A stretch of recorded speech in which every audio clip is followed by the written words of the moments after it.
He's looking after America. It's his country. It's not. I've just said it's going to go into recession. Its own stock market. They've lost $2 trillion. How is that looking after America? No, I will, but you're going to have to address the question of how is a $2 trillion loss overnight looking after America?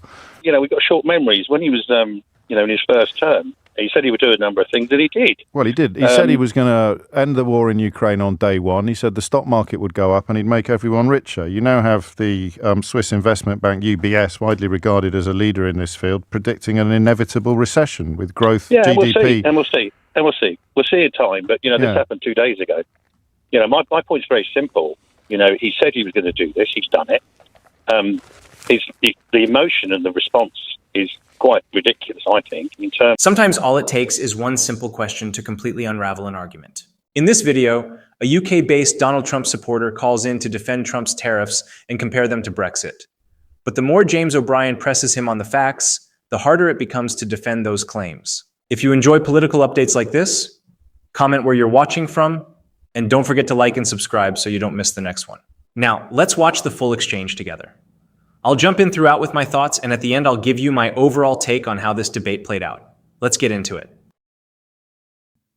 Paul is in Hookin, Hampshire. Paul, what would you like to say? No, just there's the emotion around this, and name calling, and Trump's this, Trump's that, Trump's the other. I don't know why everybody's so surprised. When he was, going for election, he said he was going to do this.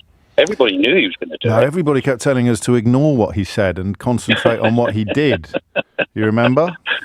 I do, but again, we've got short memories. When he was, in his first term, he said he would do a number of things, and he did. Well, he did. He said he was going to end the war in Ukraine on day one. He said the stock market would go up and he'd make everyone richer. You now have the Swiss investment bank UBS, widely regarded as a leader in this field, predicting an inevitable recession with growth, GDP. We'll see. We'll see in time. But this happened 2 days ago. My point's very simple. He said he was going to do this. He's done it. The emotion and the response is quite ridiculous, I think, in terms of, he will want deals. He wants to make a deal with people. This is his way of doing it. No, you don't need to like it. None of us need to like it. But name calling and saying he's this, that, and the other, I just don't think it takes anybody anywhere. You've been a bit woke, Paul. A little bit of name calling, a little bit of mischief, a little bit of fun. It keeps us all honest. I'm the least woke. Keeps the conversation fresh. Least woke bloke in the world. Yeah, I thought you might be. In the world. So, what should Starmer do in this context then? Well, I think the first thing is, it's 10%. I think that was probably better than the UK thought it was going to be. I think... no, it's exactly the same as every other country in the same situation as us. Yeah, except Europe. No, they're not in the same situation as us. They have a different trade balance, a different balance of trade. So any country with a comparable balance of trade to us gets the 10%. There's no special treatment there whatsoever. Okay, so that's where we are. Trump is looking after America. It's his country. It's not our country. I've just said it's going to go into recession. Its own stock market. They've lost $2 trillion. How is that looking after America? No, I will, but you're going to have to address the question of how is a $2 trillion loss overnight looking after America? Well, he's talking 1 day, 2 days. Let's see what it's like in 3 months. Who knows? I don't know, and nor do you, and nor does anybody else. You just said he's looking after America, and I've just said he's just lost trillions of dollars. So in the context, so in the context of now, he's hitting America really, really hard. But at some unspecified point in the future, things might go really well. Did you vote for Brexit? Pardon? Did you vote for Brexit? I did. Yeah. And this was the same argument we heard then. Well, no, but Starmer is the leader of Britain. Hang on. Starmer's the leader of Britain. Because we are on our own, he can decide what the government decides to do in response to these tariffs. Now, he can retaliate. That's up to him. He's our leader. Yeah? He needs to look after Britain. Yeah, that's his country. And the Swiss need to look after the Swiss, etc., etc. It all goes around like that. Yes. Because that's what Trump's doing. So what do you think looking after Britain would look like? And you can't keep saying that Trump is looking after America because he's just tanked trillions of dollars from the American economy. They've laid off car workers in America temporarily as a direct result of the impacts his tariffs will have upon their overseas operations. But you knew that. Well, I know that, but I think, Rome isn't built in 2 days, and nor's the response. We're talking about 2 days. But this is Brexit again.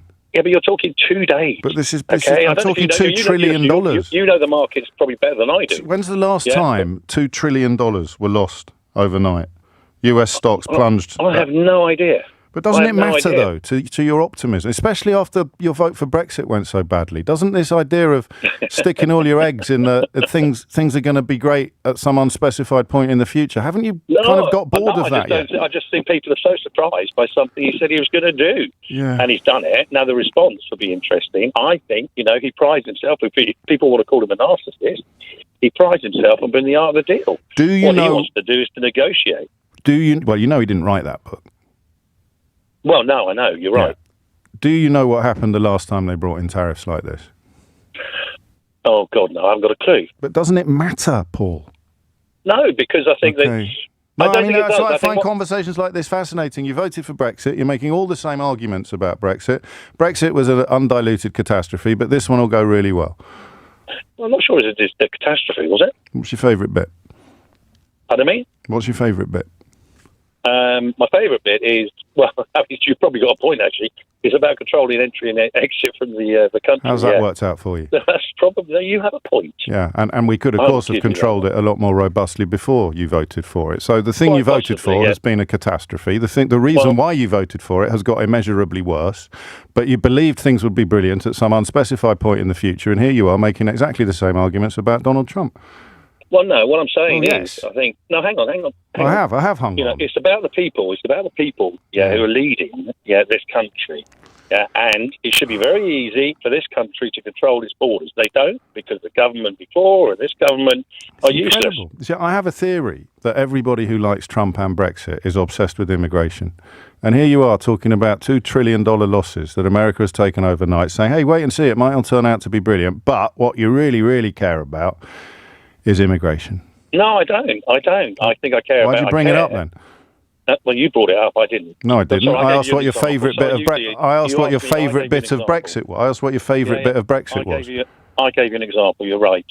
Yeah, but no. So, what is your actual favourite bit of all the things that have happened? Yeah, and Brexit has played out, which is why the parallel is so interesting. So, of all the things that have happened, what's your favourite bit? Of Brexit? Yeah. I think just controlling your own laws. Which ones do we control now that we didn't control before? There's a lot now that we're not impacted by the EU that we were. I didn't like being dictated to by Brussels. On what? On what? Well, whatever the silly laws came out of them. Go on, then, give me one. Give me one. Oh, come on, there were loads. I can't think of one, but you can, because you know that there are loads. Go on, give me one. Don't be silly. Give me one law. Out of Brussels, there were loads out of Brussels. Give me one. Why is that funny? Lots. You voted for it. There are lots, and you can't name one. Well, Brussels, we didn't have control of our own laws. For example? I can't think of an example. Well, I'll wait. Pardon me? I'll wait. You'll have a long way. I can't think of an example. No, but you're bound to be able to, because there's loads. Paul just told me. So I'll wait. You're very good, but no. No, I'm not. I'm not. I just care about facts. Anyway, we're not talking about Brexit. No, I am. I'm waiting now. You're waiting. The economy, let's wait and see. Tell me the thing that's gone really well. You said the law that you're pleased about. My point is, let's wait and see. I think many countries... I'm waiting to see what law you're going to tell me about. Hang on. Well, we'll negotiate, and Starmer can negotiate for the Britain. Don't change the subject. For Europe. Don't change the subject. Paul. He can negotiate. Paul, time for one of your wry chuckles, I think, Paul, isn't it now? Time for a wry chuckle? I'm still waiting for the law, of which there are loads. Well, one of the great benefits is that now we're in this situation. What about bendy bananas? Now we're in this situation. 3-pin plugs? Can negotiate for Britain. Wrapping your fish and chips in newspaper. What's the law you're happiest that you don't have to obey anymore? In this situation, one of the greatest benefits is that Starmer can just say there aren't any, Paul, because everybody listening knows. Well, this is a great one, isn't it? Go on. What's your law? Example. What's the law? Well, no, hang on. No, I'm not. I've hung on for long enough. What's the law you no longer have to obey that justifies your Brexit vote in 2016? Well, I'll turn it around to answer the question. No, you can't. So you have to ask. No, you can't. Just answer the question. Europe are not going to negotiate for us. We're going to negotiate for ourselves. That's the difference. It's 10:45. So, looking back at this debate, I think it highlighted something we've seen time and time again, not just in the United States, but here in the UK as well. When people like Paul are asked broad questions, they're usually very confident. But once those arguments are challenged with simple follow-up questions, that's often where they begin to fall apart. James O'Brien wasn't asking for complicated economic theories. He was asking straightforward questions.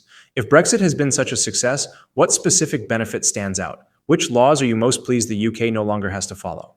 Instead of clear examples, the discussion kept coming back to the same response. Let's wait and see.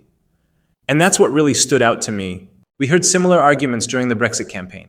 People were told the benefits would become clear over time, and years later, that debate is still ongoing. Now we're hearing a very similar argument when it comes to Donald Trump's tariffs. Supporters say it's too early to judge, while critics argue the economic impact is already being felt.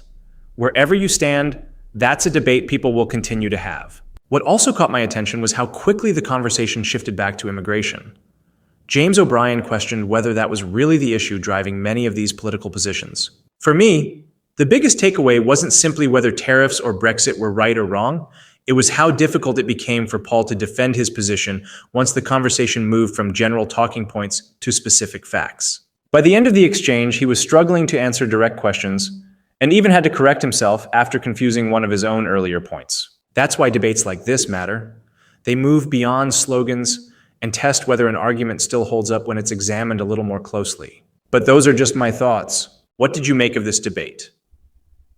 Do you think James O'Brien exposed major weaknesses in Paul's arguments, or do you think Paul simply wasn't given enough time to explain his position?